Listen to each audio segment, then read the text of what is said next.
नमस्कार, बहुत स्वागत आप सभी का हिंदी खबर की इस खास पेशकश में। मैं हूं आपके साथ ऋतु भंडारी।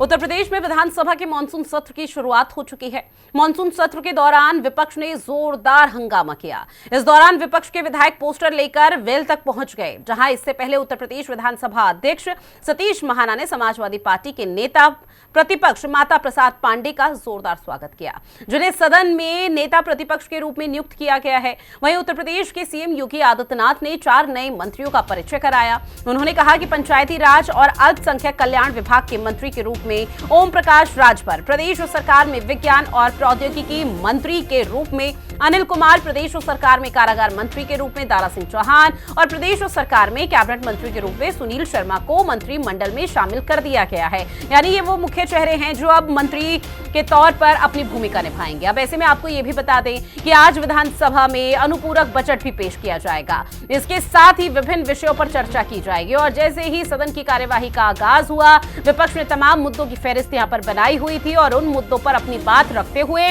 हंगामे की भेंट आज कार्रवाई चढ़ गई। सत्ता पक्ष का जिक्र किया जाए, सत्ता पक्ष लगातार ये बैठक कर रही थी और ऐसे में बैठक के जरिए ये रणनीति रीति नीति तैयार करने की कोशिश कर रही थी कि किस तरह से अपने आप को तो मजबूत किया ही जाए, साथ ही विपक्ष के सवालों का भी जवाब कैसे दिया जाए।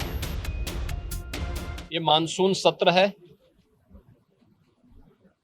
मानसून सत्र में मैं सबसे पहले सभी माननीय जनप्रतिनिधियों का, माननीय विधायक, माननीय विधान परिषद सदस्य और विधानमंडल की कार्रवाई को सकुशल संपन्न करने में योगदान देने वाले सभी दलों से जुड़े हुए अन्य जो उनके सहयोगी हैं, विधानसभा और विधान परिषद के सचिवालय से जुड़े हुए जो अधिकारीगण हैं, इन सब का मैं हृदय से स्वागत करता हूं। हम सब जानते हैं कि उत्तर प्रदेश ने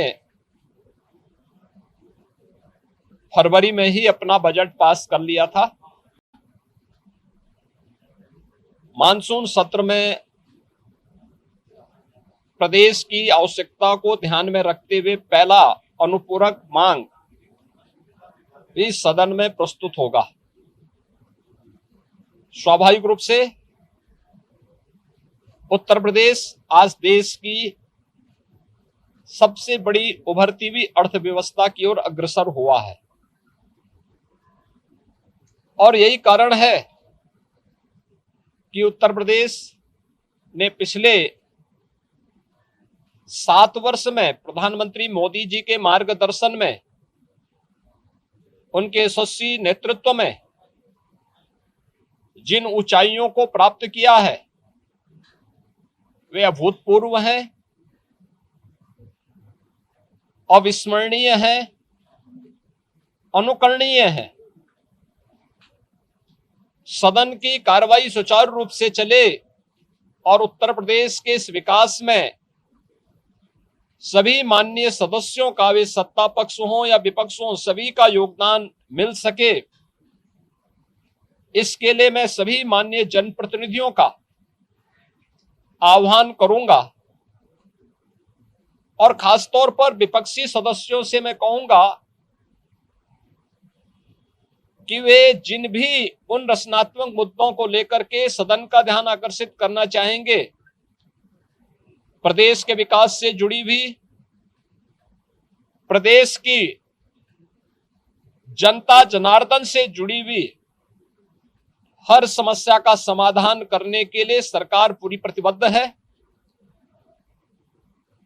सदन का मंच उस चर्चा का, परिचर्चा का विषय बने, इसके लिए हम लोग पूरी तैयारी के साथ, मेरे सहयोगीगण उसका जवाब देंगे। सरकार इसका जवाब देने के लिए पूरी तत्परता के साथ वहां पर उपस्थित रहेगी। और इसी पर चर्चा करेंगे। खास पैनल भी हमारे साथ जुड़ा हुआ है, जिनसे आप सभी का तारुफ करा दें। हमारे साथ जुड़ चुके हैं बीजेपी के प्रवक्ता अवधेश पांडे जी, अशोक तिवारी जी हमारे साथ जुड़े हैं जो कि समाजवादी पार्टी के प्रवक्ता है, साथ ही कांग्रेस के प्रवक्ता यश श्रीवास्तव जी भी हमारे साथ जुड़ चुके हैं। बहुत स्वागत करती हूँ हिंदी खबर में आपका। शुरुआत आज अशोक तिवारी जी मैं आपके साथ करना चाहूंगी, चूंकि विपक्ष की भूमिका आप लोग निभा रहे हैं और ऐसे में माता प्रसाद पांडे को आपने यहाँ पर नेता प्रतिपक्ष के तौर पर एक नई भूमिका और नई जिम्मेदारी के तौर पर वो आज सदन में भी पहुंचे। सर, सवाल ये है कि विपक्ष की क्या तैयारी है और कौन कौन से वो मुद्दे हैं जो सदन में रखे जाएंगे और साथ ही सत्ता पक्ष को घेरने की कोशिश। जी देखिए, जन सरोकार से जुड़े हुए मुद्दे जो युवाओं के लिए संदर्भ में है, जिस तरह से नीट की परीक्षा लीक की जा रही है, परीक्षाएं लीक हो रही है, युवाओं को रोजगार नहीं मिल रहा है। प्रमुख समस्या युवाओं को रोजगार को लेकर के, किसानों को लेकर के और जो है महंगाई को लेकर के। सवाल इस बात का है कि सारे मुद्दे अनछुए और उत्तर प्रदेश की सरकार विधानसभा में ये बात प्रश्न रखेगा अपनी तरह से, और जो है वो सारी बातें रखेगा जिनसे जनता जुड़ी हुई है, जनता जनार्दन जुड़ी हुई है और जन सरोकार की समस्याएं। जी ठीक, अवधेश पांडे जी आपका रुख करते हुए, चूंकि विपक्ष की पूरी तैयारी है, लेकिन सत्ता पक्ष का क्या रिएक्शन और किस तरह की तैयारी सत्ता पक्ष की सदन की कार्यवाही को लेकर, मानसून सत्र को लेकर, क्योंकि कई ऐसे मुद्दे हैं जो विपक्ष ना सिर्फ सदन के अंदर, सदन के बाहर भी उठाता रहा और उसका अंजाम आप लोगों ने लोकसभा चुनाव के दौरान भी देखा है। अब इनके सवालों के जवाब कैसे देंगे सदन में आप लोग?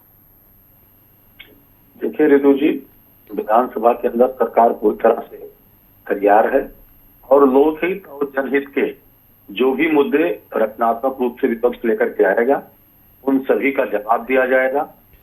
वैसे भी ये बजट फरवरी में पास हो चुका है, लेकिन प्रदेश की अनेक आवश्यकताओं को देखते हुए अनुपूरक बजट भी पेश होगा और साथ ही कई अध्यादेश इस सत्र में आने वाले हैं। विपक्ष का रवैया रचनात्मक रूप से रहना चाहिए और जितने भी गरीबों के जन कल्याणकारी मुद्दे हैं उनके विषय में और प्रदेश के हित के जितने भी अन्य मुद्दे हैं सब पर बहस करने के लिए सरकार तैयार है।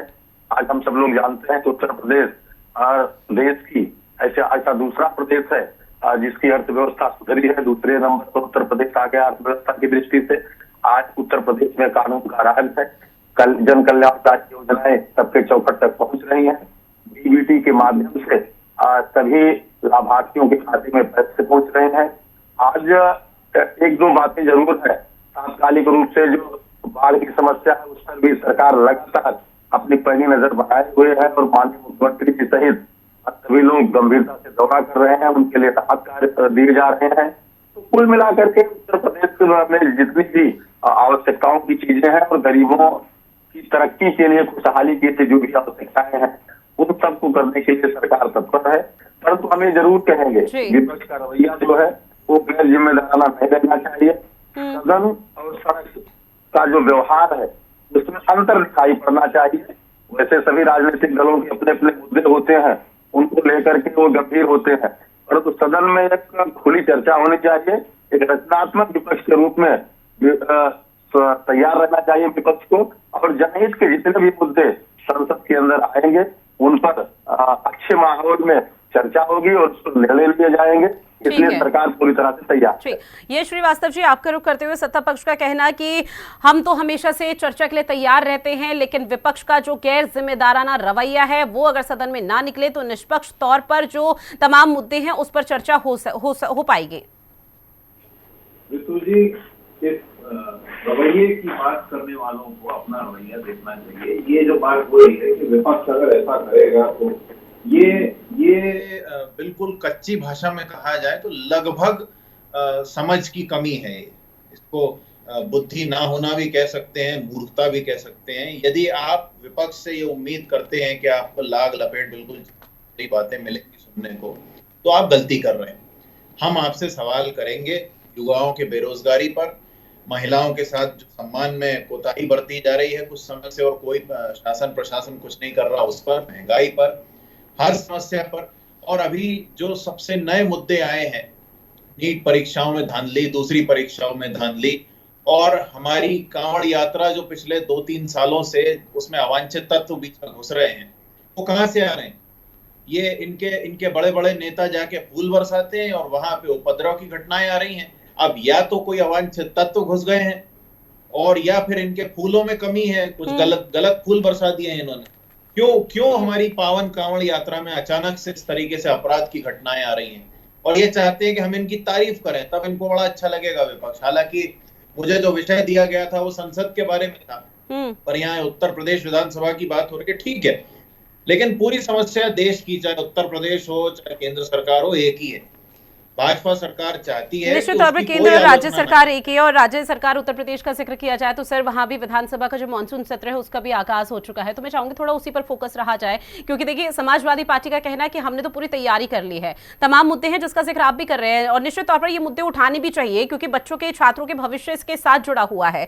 और ऐसे में आपने कांवड़ियों का भी जिक्र किया गया, और ऐसे में इसी सवाल के साथ मैं बीजेपी के प्रवक्ता का भी रुख करूंगी, लेकिन मैं चाहूंगी सर एक बार नीट पेपर लीक को लेकर, कांवड़ियों को लेकर, और जो अभी हाल फिलहाल में तमाम चीजें यहां पर हुई है उत्तर प्रदेश में जो नहीं होनी चाहिए थी आपराधिक दृष्टि कोण के जरिए, उस पर भी थोड़ा जिक्र कीजिए। यश श्रीवास्तव जी, लॉटरी अवधेश पांडे जी आपके पास। यश जी की बात कंप्लीट हो जाए एक बार। जी, तो मैं बस इतना कहना चाहता हूं कि सरकार को केवल तारीफ बटोरने और संसद और विधानसभा की सुविधाएं भोगने के लिए नहीं चुना जाता है, उन्हें जिम्मेदारी और उत्तरदायित्व का एहसास करना सबसे ज्यादा जरूरी है।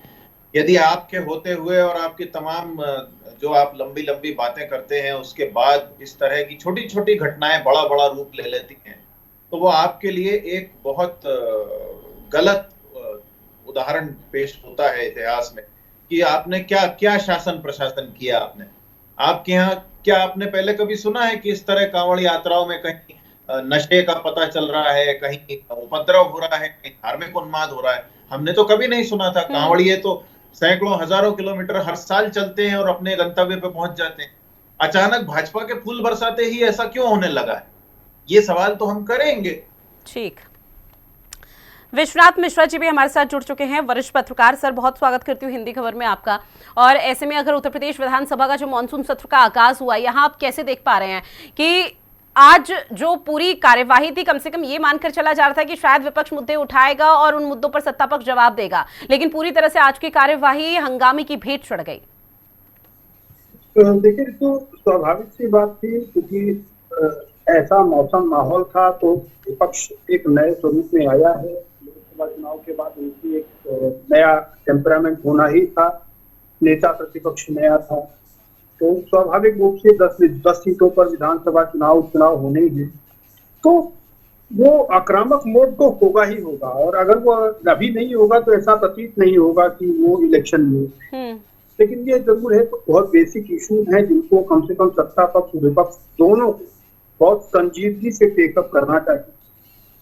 सरकार जो कुछ बहुत से एग्जाम्स में धांधली की खबरें आई, सरकार उसको लेकर के बिल लेकर आई है। मुझे लगता है दोनों पक्षों को मिल करके उस बिल पर भरपूर चर्चा करनी चाहिए, प्रॉपर करनी चाहिए, उसको अपना समर्थन देना चाहिए, उसमें जो आवश्यक बदलाव अगर लगे तो बदलाव हो। कम से कम परीक्षाओं को बिल्कुल फुल प्रूफ करना चाहिए। दूसरी चीज, कांवड़ियों को लेकर मुझे लगता है विवाद करने का विषय नहीं है, लेकिन अब चूंकि राजनीति ऐसा विषय है तो स्वाभाविक रूप से पक्ष और विपक्ष उसमें लड़ जाते हैं। तो कम से कम हम ये जरूर कह सकते हैं कि कार्यवाही में अब दूसरा जो है पॉलिटिकल जो और राजनीतिक और जातिगत जो कॉम्बिनेशन है पक्ष और विपक्ष में, वो स्वाभाविक रूप से होना है। माता प्रसाद पांडे को नेता प्रतिपक्ष बनाया गया है, तो पार्टी की सपा की भी अंदरूनी राजनीति है। उसके बाद विधानसभा में राजनीतिक जो गर्मी होनी है, उन सभी चीजों का प्रभाव आपको देखने को मिलेगा। लेकिन कम से कम इतना तो करना ही चाहिए कि लोक हित में दोनों ही दलों को, चाहे वो सत्ता पक्ष के हों या विपक्ष के हों, उन्हें कम से कम जो बेसिक इश्यूज हैं, हालांकि जो बजट है वो तो क्लियर हो चुका है, उसका वो समस्या नहीं है, कुछ बजटरी कुछ और बदलाव जरूर है, वो तो हो जाएंगे, लेकिन कुछ जो बेसिक इश्यूज हैं जो जनता से रिलेटेड हैं, उनको जरूर दोनों पक्षों को मिल करके बहुत सिंसियरली उन पर डिस्कशन करके कम से कम उनको पास कर देना चाहिए। उसके बाद अपनी राजनीतिक बिसात बनाते रहे, बिछाते रहे, उस पर खेलते रहे, वो अलग विषय। बिल्कुल सर। अशोक तिवारी जी, आपका रुख करते हुए सीधे तौर पर विश्वनाथ मिश्रा जी का कहना है कि देखिए सर, मुद्दे बहुत हैं और निश्चित तौर पर मुद्दे बहुत हैं जिसको लेकर आप लोग सदन में उठा रहे हैं और राजनीति हमेशा से होती है। सदन के बाहर भी उस पूरे तमाम मुद्दों को लेकर राजनीति की गई है, लेकिन सदन के अंदर जनहित से जुड़े मुद्दे उठे, उस पर सत्ता पक्ष विपक्ष एक साथ बैठ के सामंजस्य बना के समन्वय बना के अगर बातचीत करे तो शायद ज्यादा बेहतर होगा, प्रदेश के विकास के लिए भी और आम जनमानस के मुद्दों के लिए भी। जी देखिए, इतने भारी भरकम एमओयू हुए इतने भारी भरकम, सरकार ने बहुत ढोल पीटा, लेकिन अभी जमीन पर पूरी तरह से दिखाई नहीं दिया। रोजगार की जहां तक बात है, नौकरी की जहां तक बात, सरकारी नौकरी की बात है, तमाम पोस्ट रिक्त हैं अभी सरकार में और वो निकाले नहीं जा रहे हैं। जो निकाले गए वो लीक करा दिए गए। नीट की परीक्षा का हाल सामने है कि किस तरह से एनटीएच साठ करके और परीक्षार्थियों को असर में डाल दिया गया और कोर्ट के चक्कर लगाने पड़ रहे हैं। सवाल इस बात का है, रद्द नहीं किया गया जबकि परीक्षा लीक हुई है, ये स्पष्ट है। सवाल इस बात का है कि जो है आखिर आरक्षण कब मिलेगा, जब सरकारी नौकरियां गायब कर दी जाएंगी, प्राइवेटाइजेशन चरम पर हो गया है। ऐसे हालत में जो है खाली संविधान में हमारे दिया गया है आरक्षण, लेकिन आरक्षण आखिर प्रैक्टिकल में मिल कहाँ रहा है। सवाल इस बात का, जब सरकारी नौकरियां ही गायब कर दी जाएंगी तो आरक्षण कैसे मिलेगा दलितों को? दलित बेचैन है, पिछड़े बेचैन है। आज सवाल इस बात का है किसानों की आय का क्या होगा। जीएसटी इस तरह से लगाई गई है ऊपर पर, इसका कोई जवाब ही नहीं है। किसान बिल्कुल मारा जा रहा है हालात से। महंगाई चरम पर कर दिया है। महंगाई कैसे कम करेंगे? महंगाई की हालत यह है, बेकाबू है महंगाई। आज लखनऊ में जिस तरह से ऋतिक पांडे की हत्या हुई है, प्रशासन और शासन क्या कर रहा है? आज पुलिस ही मिली भगत कर रही है इस तरह से, और सामने आ रहा है चीजें। इस तरह से जो है हमारा अगर पुलिस तंत्र हो जाएगा, इस तरह से गृह विभाग मुख्यमंत्री जी खुद देखते हैं आज इतनी लचर व्यवस्था है, कानून व्यवस्था की हालत यह है अगर कि इस तरह से हत्याएं हो जाएगी। सर, एक बार थोड़ा हाथरस के मुद्दे पर भी बोल दीजिए कि वो भी सदन में उठाया जाएगा। हाथरस का मुद्दा भी उठाना चाहिए, कोई भी मुद्दा हो सदन में उठाना चाहिए। और सवाल इस बात का है कि हाथरस में कितना बड़ा कांड हुआ था। हाथरस का नाम लेते ही तो बेटी की याद आ जाती है, जो बेटी जला दी गई थी और प्रशासन देखता रहा था। सवाल इस बात का है, कानपुर में हत्या हुई थी, ये बात भी याद आ जाती है, किस तरह से बुलडोजर चला दिया गया था और माँ बेटी जल के खत्म हो गई थी। ये जो है कानून व्यवस्था तो चौपट है पूरे प्रदेश में, लचर है। ऋतिक पांडे की हत्या ताजा उदाहरण है, ताजा उदाहरण हमने दिया। ऋतिक पांडे की पीट की हत्या हुई, बहुत बड़ी बात है, जघन्य बात है। ये बहुत घृणित घटना है, बहुत ही इसका उचित जांच करके उचित कार्रवाई करनी चाहिए इस पर।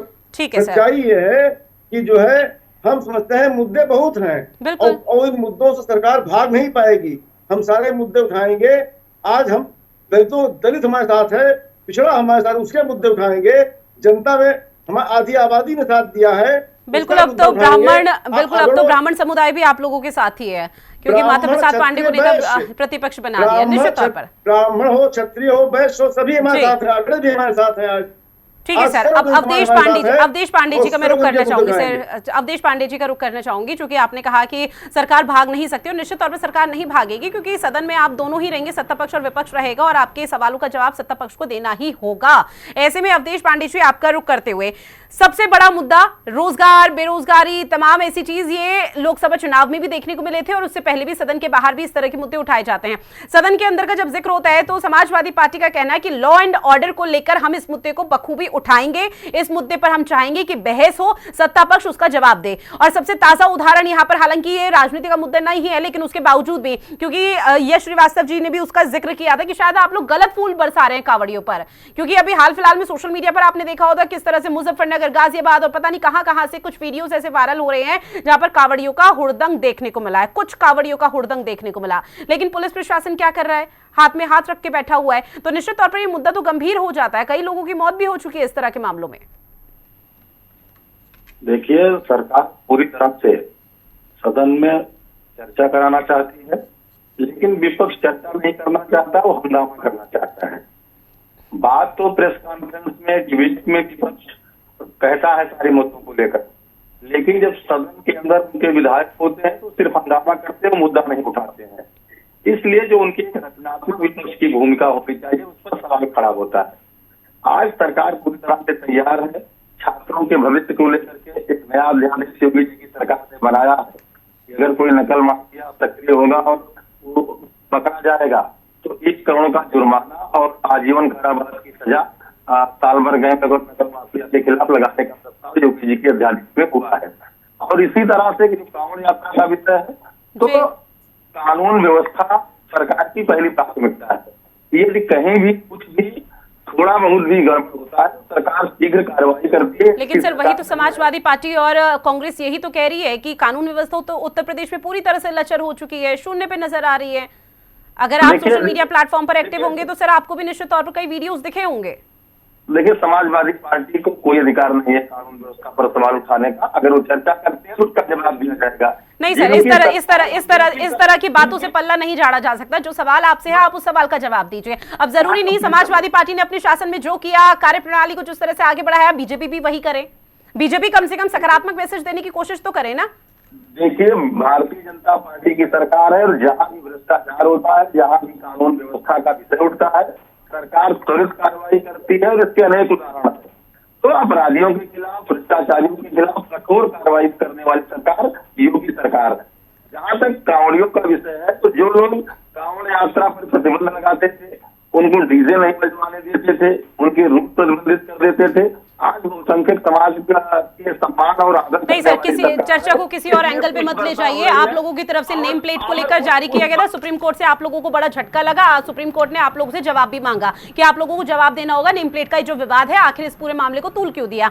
दूसरा आपसे सवाल महज इतना पूछा गया, ठीक है आप लोग कांवड़ियों की रक्षा सुरक्षा को लेकर यहाँ पर तमाम तरह के कदम उठा रहे हैं, लेकिन जब कांवड़ियों के जरिए ही कुछ वीडियोज ऐसे सोशल मीडिया पर वायरल हो जाते हैं तो उन पर क्या आप एक्शन लेंगे। कानून व्यवस्था तो लचर है ही, ये तो सब जान रहे हैं, सब देख रहे हैं सोशल मीडिया पर। यश श्रीवास्तव जी अपनी बात रखिए।